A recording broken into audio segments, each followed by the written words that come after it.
좋습니다. 거기 16페이지에 그 14조 3 부정행위 있죠. 부정행위하고 자격 취소는 꼭 구분해야 됩니다. 일단은 시험 시행기관장은 그래가지고 당해 시험은 무효죠. 무효가 되는데 문제는 자 5년간 뭘 못한다고? 시험 응시 자격을 정지한다. 그러니까 5년간 시험을 못 친다 이 말입니다. 그죠? 언제부터? 처분 있은 날부터. 이게 이제 시험 시행일부터 이렇게 나오거든요. 그리고 다른 시험 시행기관장에게 통보해 주겠죠. 그 다음 오른쪽 부정행위로 적발된 자는 5년간 시험에 응시할 수 없고 해당 기간 중개보조원도 될 수 없다. 틀렸죠? 시험만 응시하지 못한다. 시험만 못 친다.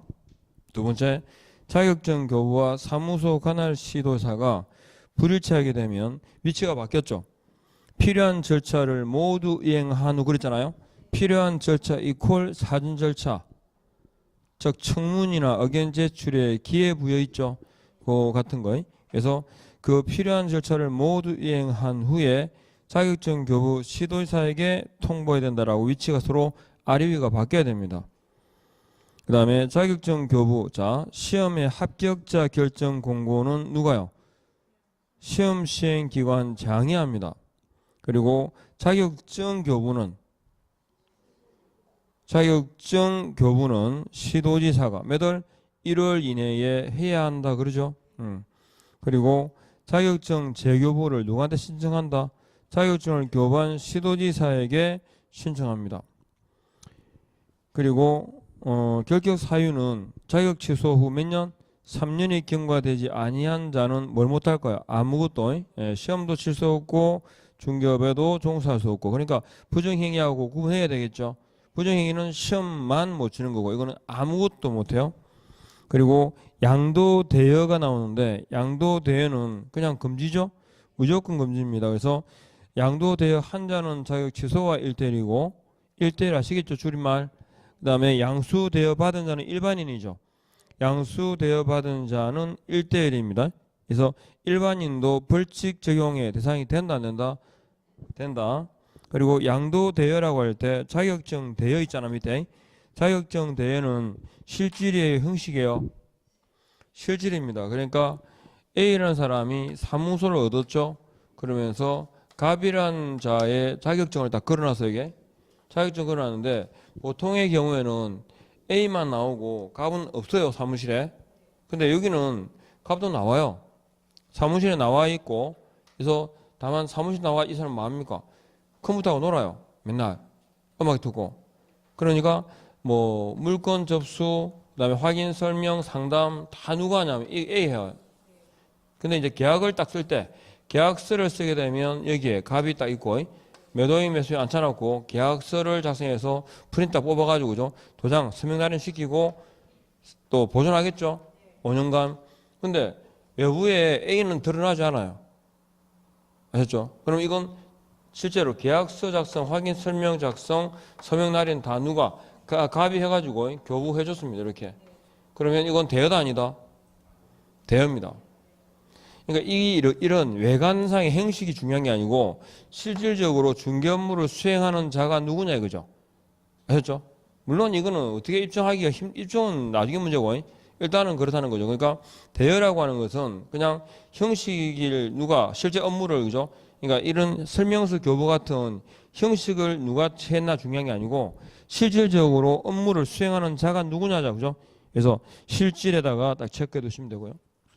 그 다음에 넘어가고 제8조 유사명칭인데 공인계사 아닌 자는 유사명칭을 쓰지 말아 있죠. 몇 대 몇입니까? 1대2 유비 표기하십니까? 유사명칭 비밀준수 표시광고 위반은 1대1 유비표 이렇게. 그 다음에 시험의 합격자 결정입니다. 시험은 1차 시험하고 2차로 나뉘죠. 1차와 2차 시험으로 딱 나뉘는데 1차 딱 그러면요 무조건 패스 통과해야 되죠. 1차가 떨어지면 답도 없다. 그죠? 그래서 과락 없이 평균 몇 점? 60점 이상인 자로 합격자를 결정합니다. 40점에 60점. 아셨죠? 네. 이렇게. 그리고 다음 저는 개인적으로 한 4주 정도 생각하는데 그 기출문제 수업 마치고 진행하는 진도에 비례해서 기출문제로 정리를 할 생각이거든요. 지금 운영한다는데 일단은 그 문제를 보면서 이게 이론을 다시 정리하는 거니까 진행하는 만큼 그래서 문제 이론을 이제 어차피 수업 진행하잖아요, 그죠? 배우고 나서 이제 할 거니까 어떻게 문제화 되는지 그죠? 보시면서 좀 적응하시면 좀 빨리 파악이 될 것 같아요. 제 과목은 제 과목이지만 다른 과목들도. 그리고 이제 1차는 무조건 통과해야 됩니다. 2차가 이제 뭐죠? 2차는 과락 없이 평균 60점인데 예외가 있다 없다. 1차는 예외가 없고 2차만 예외가 있죠. 거기 보면 선발 예정 인원을 사전에 공고했다. 몇 점? 그럼 바로 40점 하셨죠? 선발 예정 인원을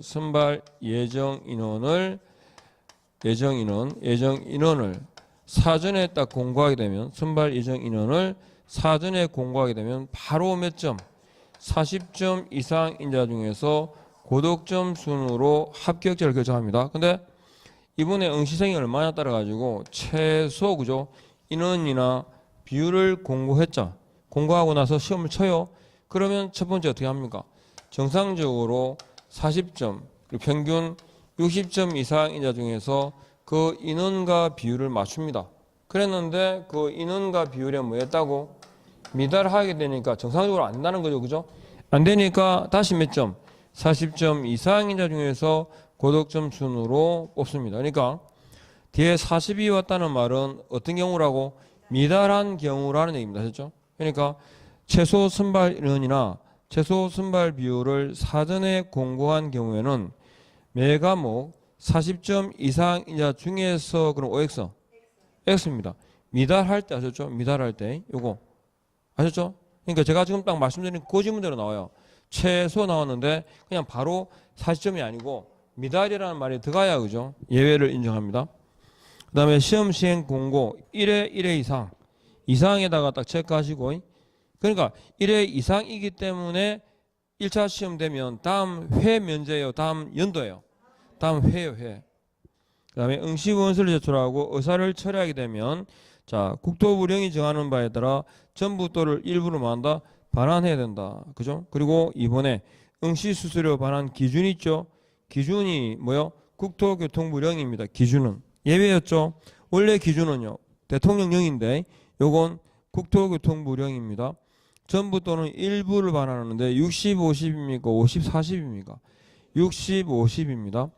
그리고 전부 수수료 자 가온합의나 기재사유 접수기간 내가 되면 어떻게 해요? 전부를 돌려주고 접수 마감일 다음 날부터 7일까지는 60% 시험 치기 며칠? 10일 전까지는 50% 그리고 응시 수수료 반환 기준은 국토교통부령인데 반환 절차와 방법은요 시험 시행 공고입니다. 절차와 방법은 시험 시행 공고에서 정하는 바에 따른다. 그리고 응시 수수료의 근거가 시도지사가 시행하면 시도조례 그 다음에 국장이 시행하면 국장이 결정 공고하는 수수료 그 다음에 위탁자 승인을 얻어서 위탁 받은 자가 결정 공고하셨죠? 한 자 아닙니다. 위탁 받은 자가 결정 공고하는 수수료 그리고 시험 문제에서 출제 선정 검토 채점을 담당하는 자를 출제위원이라고 합니다. 하는 일이 뭐라고? 출제 선정 검토 채점 그리고 누가 임명 위촉할까요? 시험 시행기관장입니다. 자격증이 나오면 주어는 시도지사 정책심의위원회 위원이 나오면 주어는 국장이 나머지는 시험 시행기관장 이렇게 그 다음에 신뢰도를 떨어뜨리면 명단을 통보하게 되고 몇 년간 5년간 위촉할 수 없다 이렇게. 자 그러면 지난주 그 프린트 내용 보신 거 하고 모의고사하고 정리를 좀 해드릴게요. 보시죠. 이 매일 정리 노트는 답도 딱 있죠. 답을 좀 더 작게 해가지고 어디 중간에 되겠어요. 자 1번의 정답은 1번이죠. 고쳐봐요. 뭐 5년 이하의 징역 또는 2억 원 이하 벌금에 처한다 라고 해야 그죠? 맞는 말입니다. 그 다음에 내려가서 2번 주택임대차 그럴 때 이거 잘 봐야 됩니다. 임대인 자리와 임차인 자리 있죠. 이게 셈이 왔다 갔다 바뀌어가지고 틀린 질문 많아요. 작년에도 문제에서 실제 나왔었죠. 자, 요거 1번에 보니까 2년 미만의 기간에 대해서 유효를 주장할 수 있는 자가 누굽니까? 임차인이죠. 임대차 계약 당사자가 아니라. 그 다음에 2번에 보니까 이거 2019년 9월 18일 기준으로 해가지고 얼마로 바뀌었다? 1억 1천만 원으로 바뀌었다는 거 주의하시고, 그 다음에 5번 같은 숫자 미스하시면 안 됩니다. 그죠? 더한 거예요? 곱한 거예요? 예, 한원 기준금리의 연 3.5%를 더한 비율 가운데 우리가 높은 거냐 낮은 거냐 따질 때 높은 거 하나밖에 없어요. 교환 계약 있죠. 교환 계약의 경우에는 중개 보수를 정할 때 교환 계약은 큰 거 적은 거, 큰 거 이거 빼고는 다 낮은 금액 낮은 비율이에요. 이해하겠죠? 예, 낮은 금액 낮은 비율이에요. 세 번째 상가 임대차 가겠습니다. 자, 답은 1번입니다. 그죠? 보상에 동그라미 하시고요. 보상. 찾습니까? 보상에 동그라미 하시고 이게 왜 틀렸을까? 예, 합의가 없어요. 합의. 쌍방 합의 하에라는 말이 들어가야 되는데 일방적으로 그죠? 일방적으로 보상을 했다고 제공했다고 거절할 수는 없습니다. 요거. 그다음에 숫자 바뀐 거하고 구분하십시오. 자, 정액 제한이죠. 100분이에요. 그리고 5번에 보니까 전체 임대차 기간 몇 년? 10년입니다. 그리고 권리금 행사하다 그럴 때 임대차 기간 종료 몇 월 전부터? 6개월 전부터 종료 시까지죠. 예, 그래서 소멸상 청구권은 소멸시효 몇 년? 3년 이런 거 숫자 중심으로 딱딱 정리하시고, 그 다음에 다음 페이지 4번 법원 경매에 관한 설명 중 틀린 것은 그랬습니다. 답은요 1번입니다. 이거 모의고사 그대로 어떤 만 매수 신청 금액에 아니고 뭐 최저 매각가의 10분의 1. 머릿속에서 경매에 관련해 가지고 10개 단어 기억하십니까? 10개 단어 아셨죠? 그 단어하고 그 다음에 경매 절차하고 권리 분석할 때 뭐요? 저담 앞 정경 아셨죠? 저담 앞 정경. 배당 순위 그러면 위에 3개 밑에 2개. 기억납니까? 예, 딱 요거 기억해야 됩니다. 자, 그 다음에 5번 배당 순위 봐봐요. 그래서 기억은요 집행 비용 맞죠? 그 다음은 최종 사무일간의 채자 임금, 그 다음은 당해세 미엄이죠. 경매 부동산에 부과된 국세 지방세 그래가지고 기역 니은 미엄 되는 게 몇 개 있어요? 이거밖에 없죠. 기역 니은 미엄. 그 다음에 6번 갑니다. 매수 신청 대리에 관한 설명 중 틀린 것은 그랬는데 몇 번입니까? 3번이죠. 보수에 관한 내용은 언제 설명한다? 위임계약 시 위임계약 전에. 위임계약 전에 이렇게요. 보시고 그 다음에 모의고사 한번 봅시다. 모의고사 일단은 좀 틀린 게 9번. 이제 이런 거는 틀리면 안 되는데. 자, 9번 봅니다. 9번. 고용인은 소공과 중개보조원 그러죠. 소공과 중개보조원이고 고용인에 관한 세부적인 내용은 어디에서 정할까? 국토교통부령에 있습니다. 고용인을 고용하게 되면 신고하죠. 사전신고, 사후신고? 사후신고입니다. 그리고 신고하지 않았을 때 기본 제재는요 100만 원 이하의 과태료 처분 대상인데 지금 여기는요 업무 정지입니다. 신고 안 하면 고용인 신고. 그리고 고용시는 언제까지? 교육 신고도 그냥 막연히 그렇게 기억하지 말고, 자, 고용인을 고용한다. 고용인에게 안해서 사후 신고입니다. 사후 신고고, 신고 안 하면 제재는 뭐랬죠? 업무 정지 대상이다. 그 다음에 고용은 이렇게요. 고용은 교육 후 언제? 교육 후 업무 개시 전까지 이렇게 하고요. 그죠? 그 다음에 고용관계 종료는 며칠? 10일 이내에 신고하라. 이렇게 10일 내에 신고하라. 이렇게. 그리고 신고를 받은 고용인 신고를 받은 등록관청은 뭐 해야 될까요? 고용인이 결격 사유자인지 아닌지, 그죠? 예, 결격 사유자인지 아닌지, 교육을 이수했는지 하지 않았는지. 그러니까 이게 잘 봐야 됩니다. 결격 있죠? 결격하고 교육 이수 여부를 확인해야 되는 의무가 있습니다. 결격 사유 해당 여부와 교육 이수 여부를 확인해야 되고, 또 소속 공인회사가 자격을 취득했는지 여부를 어떻게 자격증을 발급한 시도지사에게 자격 확인을 요청해야 된다. 의무죠, 세 개다. 그러니까 자격 취득 여부라든지 그다음에 결격 여부, 그다음에 교육 이수 여부는 누구의 의무다 이거? 예, 등록관청이 확인해야 되는 의무사항이에요. 할 수 있다가 아니고 세 가지 의무입니다. 자격 취득 여부, 결격 여부, 그다음에 교육 이수 여부를 확인해야 된다. 이렇게요. 고용인 그럴 때. 그리고 일단 기본 요 틀이에요. 지금 이게 한 단계 더 나가면 이제 책임 묻잖아요.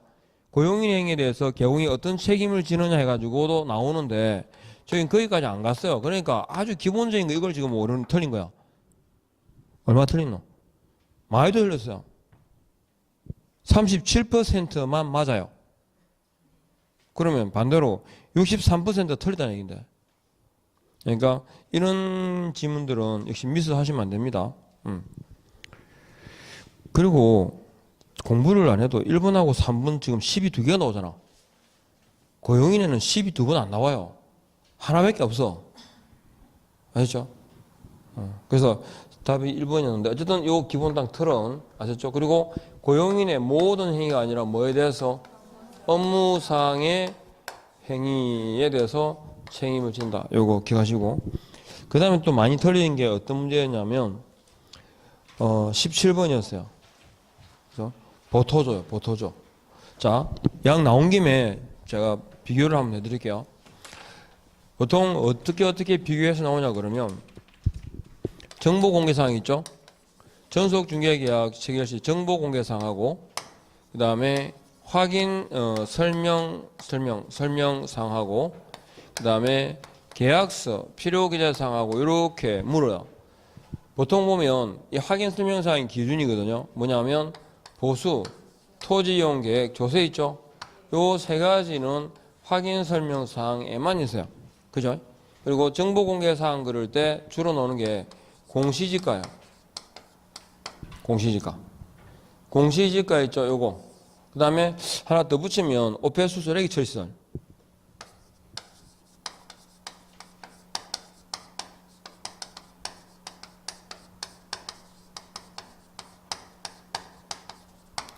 오폐수 쓰레기 처리 시설에 관한 내용은 확인 설명 사항에는 들어있지 않아요.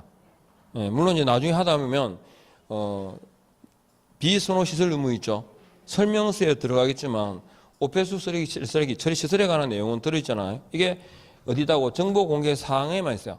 그리고 전속 중개 계약에서 임대차가 나오면 확인할 것보다 공시지가 그죠? 그리고 두 개의 또 차이가 하나 뭐가 있냐면 인적 사항이에요. 인적 사항은 정보 공개 사항에 들어가면 안 되죠. 그다음에 확인 설명 의무 사항에는 들어가야 됩니다. 확인 설명 의무 범위에 그 권리자의 인적 사항에 관한 내용은 설명해야 된답니다. 하셨죠? 예. 그다음에 계약서 딱 그러면 대표적으로 언급되는 게 뭐였더라? 일단 첫 번째 인적 사항. 그다음에 계약일 있죠? 계약일. 그다음에 권리 이전의 내용. 권리 이전의 내용. 그다음에 확인 설명서 있죠? 확인 설명서 교부 일자. 주로 나오는 게 이 네 가지입니다. 그래서 제가 항상 이게 보수적으로는 사실은 주로는 제가 이 두 개라 그랬죠. 보수하고 조세에 관한 항목은 정보공개사항도 아니고 계약서 필요기재사항도 아니고 그죠? 요거 좌우로 비교 딱 하면 그래서 항상 기준이 보토조 가지고 오죠. 이 좌우로 비교해서 찾으시면 돼요. 그러니까 답은 1번이죠. 1번 여기까지. 그 다음에 가보죠. 근데 계산 뭐 이런 것들 많이 맞췄어. 어디 가시냐면 페이지 여기 때 33번. 이것도 참 그 공부를 안 하는구나 싶은 게 제가 부동산 거래 신고 있잖아요. 제가 전개하는 시험의 그 과목을 얘기할 때 칠판에 판사하는 내용을 어떻게 적냐면 제가 이렇게 적어요.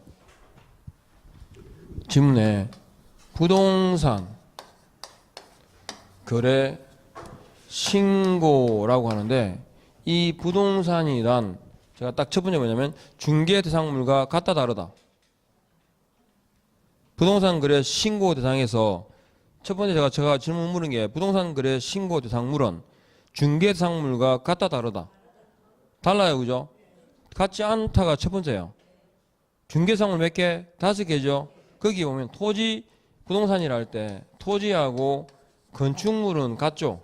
그런데 임목 공장 광업재산 대신에 여기 뭐가 있냐면 공급 계약이 나오고 공급 계약 그리고 분양권 있고 분양권하고 그다음에 입주권 해가지고 그죠? 입주권. 그러니까 부동산이란 부동산 등입니다. 토지 건축물과 부동산을 취득할 수 있는 권리까지를 뭐래요? 신고 대상물이에요. 그리고 요 공급 계약 분양권 그럴 때 근거법 8개 있었죠. 도시, 공공, 빈, 주택, 건축, 산업 해가지고 총 8개. 8개 법에 의한 공급계약과 분양권 그리고 이거는 도시 및 주거 환경정비법과 그다음에 빈집 있죠. 빈집 소규모 주택 정비 특례법에 의한 입주권까지 이렇게 돼요. 예. 그래서 일단 여기 첫 번째고 거래란 오로지 뭘 말한다. 매매만을 말한다. 그죠? 그리고 신고다 그럴 때 신고는 기본적으로 직거래의 경우하고 뭐하고 중개의 경우로 나뉠 거고 직거래의 경우는 누가 신고한다? 거래 당사자가 그죠? 거래 당사자입니다. 거래 당사자가 할 거고 그런데 개공의 중개로 인하는 경우에는 누구에게 신고 의무가 있다? 개공에게만 있다. 그리고 부동산 거래 신고할 때 이 신고라는 말은 그냥 내용을 이해할 때 서명 또는 날인한다라는 뜻이구나 이러면 돼요. 실제 시험 지문에 답 찾을 때 그러니까 여기 거래 당사자가 어떻게 한다고? 공동으로 신고한다 그러니까 공동신고란 공동으로 서명 또는 날인한다는 뜻이지 공동으로 제출한다는 뜻이 아니에요. 공동으로 서명 또는 날인해가지고 그 중에 일방이는 역시 보통 누구로 말하죠? 매수인이 아셨죠? 일방이 제출하여야 한답니다. 이렇게요. 이해합니까? 이 신고라는 의미를 뭐라고 공동으로 서명 또는 날인으로 읽으시면 돼요. 신고라는 말은 부동산 거래 신고, 부동산에 대한 뭐다 매매를 하게 되면 서명 또는 날인해서 제출하라 이 말입니다. 아셨죠? 그러니까 그게 지금 지문도 보면 33번에 1번 옳은 거랬으니까 개공 중개로 그럼 누가 신고해야 돼? 개공이 신고해야 되죠. 그 다음에 2번 등기된 임목줄을 딱 긋고 등기된 임목은 신고 대상이다 아니다? 아니니까 그죠? 아니니까 신고할 필요가 없다가 맞겠죠? 3번은 거래 당사자 직거래의 경우에는 거래 당사자가 공동으로 제출해야 한다. 그죠? 일방이 제출해야 됩니다. 네 번째, 주택법상의 주택에 대한 공급계약은 신고 대상이다 아니다? 이다. 8개 법을 알아야 되겠죠. 그래서 대표적으로 건축법이 잘 나와요. 건축법이. 그리고 거래계약 체결일부터 며칠? 60일 이내에 신고한다. 그죠? 요거. 그래서 요거 기억하시고. 그 다음에 34번에 부동산 거래 신고해야 할 사항에 해당하지 않는 것은 있죠. 권리 이전의 내용은 어디 있어요? 계약서 필요 기재 사항이 있어요. 그러면 나온 김에 뭐 보죠. 자, 제가 이건 거래 계약서죠. 이거는 부동산 거래 계약 신고서 그랬어요. 제가 지문이 길다 그랬죠. 그래서 인적사항 똑같아요. 인적사항은 어디나 들어가야 되니까 인적사항. 그 다음에 이건 계약일이죠. 이건 길기 때문에 계약 체결일, 중도금 지급일, 잔금 지급일 다 들어간다 그랬죠. 이거 기니까. 그 다음에 종류 있죠. 저 5개 중에 어디에 해당되는지. 그 다음에 여기 표시입니다. 표시가 뭐냐면 계약서에 보면 자 표시 있거든. 여기도 표시 맞죠? 그 표시가 뭐냐면 제가 여기는 묶은 거고 여기는 소재 지분 지목 면적되어 있고 여기는 표시사항 되어 있거든요. 이해하겠죠? 같은 말이에요. 표시 소재 지분 지목 면적 아셨죠? 종류와 표시. 그리고 제일 중요한 게 뭡니까? 실제 거래 금액. 여기까지. 이게 필수 신고 사항입니다. 물론 이제 투기과열지구내 소지하는 주택의 실제 거래가가 3억 이상이 되면 자금 조달 입주 여부가 다시 신고사항에 들어가겠죠. 그거. 일단 요 5가지 여기까지가 필수 신고 사항입니다. 계약서하고 비교해서. 그래서 요거 긴 거 다 적어요. 그 보니까 인적 사항이 있고 조건 기한이 있고 소재 지분 지목 맞죠? 그다음에 권리 이전의 내용은 계약서에 거, 실제 거래 가격까지 이렇게.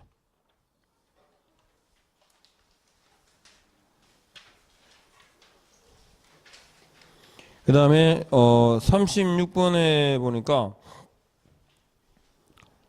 외국인 등에 관한 내용, 외국인 등에 관한 내용입니다. 일단은 외국인이라 할 때 영주권자 빼야 되죠. 그리고 내국 법인은 원래 적용한다 안 한다?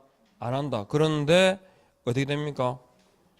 외국인의 경우에 2분의 1조. 내국 법인이라도 2분의 1 이상이 외국인이라면 그때는 적용이 됩니다. 그래서 외국인이라 할 때 일본에 보니까 대한민국 법에 설립된 법인이라도 외국인이 임원의 얼마? 2분의 1 이상 딱 체크하시고 2분의 1 이상일 때를 말합니다. 그러니까 이게 참고하시면 106페이지 보면 딱 나와요. 이게 좀 더 그죠? 이게 막 지문이 엉켜서 틀린 거면 사실은 이해를 하는데 이건 숫자를 틀린 거죠. 106페이지의 표 보입니까? 예. 그 요약제 106페이지 표 보면 딱 요 내용이거든요. 그래서 일단 2분의 1 이상 그랬고 2분의 외국인이 토지의 소유권을 매도 처분하는 경우는 상관이 없죠. 외국인 등이 부동산을 어떻게 할 때 취득할 때 얘기니까. 세 번째 경매에다가 동그라미 하시고 이건 계약 외 원인이죠. 그러면 소유권 취득일부터 몇 월? 6월 이내라 바꿔야 되고 소유권 취득일을 바꾸면 대금 완납일부터라고 바꿀 수 있죠. 대금 완납일부터. 자, 그 다음에 5번 이게 3번에 틀린 거고요. 4번은 주택이죠. 외국 계약으로만 한다. 계약으로 취득하는 경우니까 언제부터? 계약 체결부터. 그죠? 그리고 5번은 야문생굴 있죠. 계약 체결 전에 뭐하라? 허가를 받아라. 그죠? 야문생굴 해가지고 야문생굴. 지역구역이 특정되어 있습니다. 특정되어 있다. 위반에 대한 제재는 2대 2다까지요. 그 다음에 40번 보겠습니다. 40번. 이건 권리 분석하고 일단 기본적인 거 1번 매각 부동산 위에 모든 저당권과 담보가등기 권리 있죠. 그럼 적으면 돼요. 저담압 전경할 때 저당권, 건저당권, 담보가등기, 압류, 가압류 있죠. 저담압 전경 이렇게요. 매각으로 어떻게 한다? 항상 소멸합니다. 자, 그 다음에 부동산의 매각 방식은 몇 개 있더라? 호가, 길, 기간 세 가지가 있습니다. 그러니까 집행법원에 따라서 매각 방식이 달라질 수 있죠. 달라질 수도 있다. 그 다음에 3번 부동산에 대한 압류의 효력은 채무자에게 경매 개시 결정이 송달된 때 또는 그 결정이 뭐다? 등기된 때 발생합니다. 네 번째, 기일 입찰의 매수 신청 보증 금액은 매수 신청 가격의 얼마? 내가 쓰내는 금액의 10분의 1입니까? 최저 매각가입니까? 최저 매각가의 10분의 1입니다. 그 다음에 5번, 매각 허가 결정에 대하여 항고를 하고자 하는 사람은 항고 보증금으로 이건 부담을 주는 거죠. 뭐에 10%? 매각 대금액 그죠? 10분의 1에 해당하는 금전 또는 법원이 정한 유화증권을 공탁해야 된다까지 해서 정리하겠습니까? 그래, 이 문제를 지금 풀어보시면 아시겠지만 그렇게 어렵지 않아요. 성적이 다 저게 평균이면 다 잘 나왔을 거라 생각하는데 어쨌든 그 정도 아셨죠? 너무 빨리 끝납니다. 빨리 마치는 날 있죠? 오늘은 그럼 여기서 마치겠습니다. 다음 주에 뵙겠습니다. 수고하셨습니다. 예.